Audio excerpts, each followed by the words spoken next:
নমস্কার বন্ধুরা, moon and mom লাইফস্টাইলের আরও একটি নতুন ভিডিও ব্লগে আপনাদের সকলকে স্বাগত।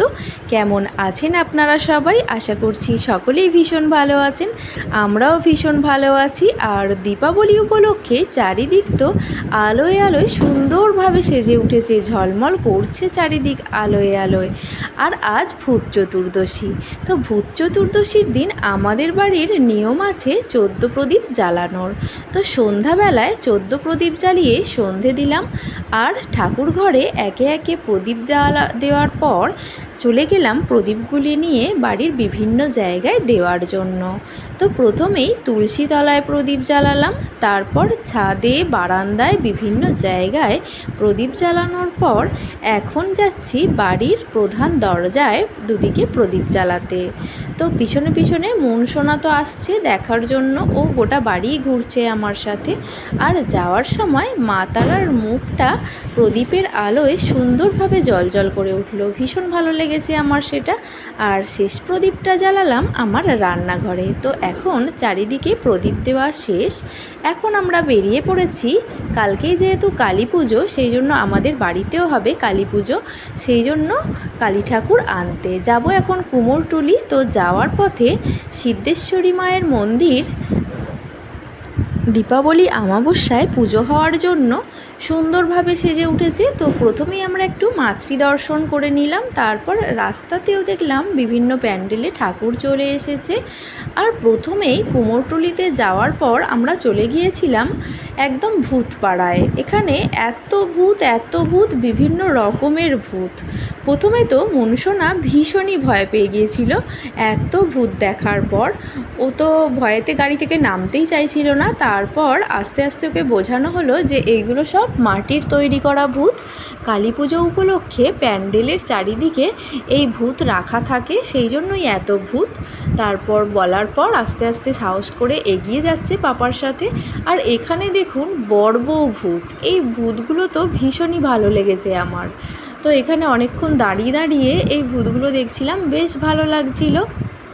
আর মনসোনা পাপার হাত ধরে ধরে যাচ্ছে এখন বিভিন্ন ভূত দেখতে দেখতে। তো এখানে একটা মায়ের মূর্তিও ছিল, মূর্তিটা ভীষণই সুন্দর লাগলো দেখতে, ছোট্টর উপরে খুব সুন্দর, মনে হয় কাদেরও বাড়ির মা কালীর মূর্তি। তো দেখুন আপনারা ভূতগুলো কি সুন্দর লাগছে দেখতে।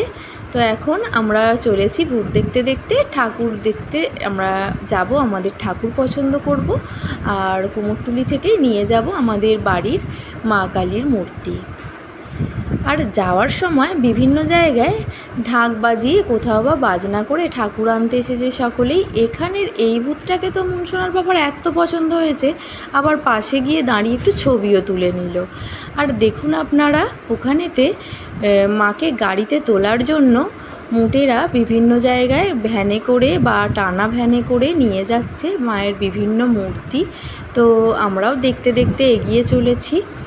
আর চারিদিকে দেখুন একবার ঠাকুরের দোকানে বিভিন্ন রকমের মূর্তি, কোথাও বা ছোট, কোথাও বা অনেক বড়, আবার কোথাও মাঝারি সাইজের। চারিদিক শুধু মা কালীর মূর্তি, আবার কোথাও বা এখনও পুরো তৈরিও হয়ে ওঠেনি, আস্তে আস্তে মা কালীর মূর্তি তৈরির কাজ চলছে। এই মূর্তিটা দেখুন ভীষণই সুন্দর লেগেছে। কুমোরটুলির মধ্যে এটা আমার সেরা লেগেছে, একটা জবা ফুলের ওপর কোলে সন্তান হাতে মা বসে রয়েছে। তো এইভাবেই চারিদিক মায়ের মূর্তি দর্শন করতে করতে খুঁজে বেড়াচ্ছি আমাদের বাড়িতে কোন মূর্তিটা নিয়ে যাব সেই মূর্তি। তো আস্তে আস্তে এখানে গিয়ে দেখলাম মায়ের গয়না তৈরি হচ্ছে। তো আবার এখানে এই দোকানটায় গিয়ে দেখলাম যে মাকে এখানে গয়না পরানো হচ্ছে। তো বিভিন্ন রকম কাজ চলছে, কোথাও মা একদম তৈরি হয়ে কারোর বাড়ির দিকে চলে গেছে। তো এটা একটু দেখুন আপনারা, এই মূর্তিটা কেমন লাগছে আপনাদের। অনেক খোঁজাখুঁজির পর চলে এসেছি একটা দোকানে। তো এই মূর্তিটা ভীষণই ভালো লাগছে।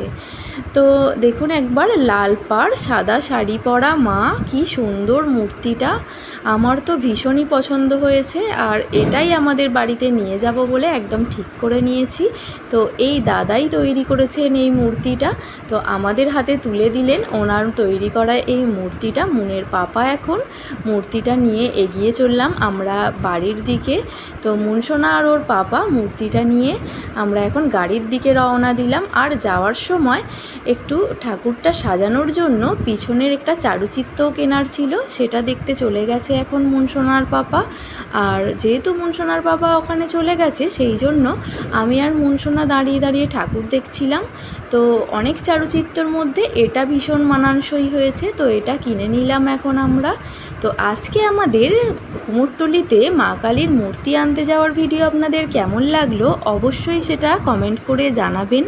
আর আমার ভিডিও যদি আপনাদের ভালো লেগে থাকে তাহলে লাইক করে দেবেন, আর এগিয়ে যাওয়ার জন্য আমাকে আমার চ্যানেলটি সাবস্ক্রাইব করতে ভুলবেন না কিন্তু। সকলেই ভালো